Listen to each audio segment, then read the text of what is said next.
деня, когато земята затихна, слънцето изгря за последен път. То беше неестествено червено, като огромна отворена рана в небето. Никой не знаеше точно как ще дойде краят. Някои говореха за сблъсък с астероид, други за избухване на слънцето. Но истината беше по-странна и по-тиха. Процесът започна с растенията. Те просто спряха да фотосинтезират. Зеленината на света избледня, превръщайки се в крехък, сив прах при най-леко докосване. След това животните започнаха да затихват. Птиците паднаха от небето като камъни, а рибите изплуваха на повърхността, сякаш в търсене на въздух, който вече не съществуваше. Хората се събраха за последно. Не в паника, а в странно, приета тишина. Те се държаха за ръце на плажове и в планини, гледайки как техният свят умира около тях.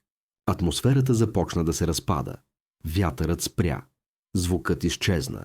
Всичко, което остана, беше пълна, абсолютна тишина, по-тежка от всяка буря.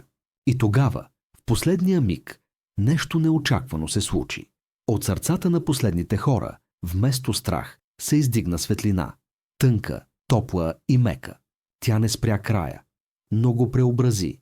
Земята не се разпадна с взрив, а се разтвори в този светлинен пулс, като капка роса, която се връща в океана на всичко. И в безкрайността на космоса, където някога е съществувала една синя планета, остана само ехо, топъл, светещ спомен, пътуващ сред звездите за вечност. Краят не беше унищожение, беше преобразуване. И историята на Земята, нейната радост и нейната болка продължи да живее не като прах, а като светлина.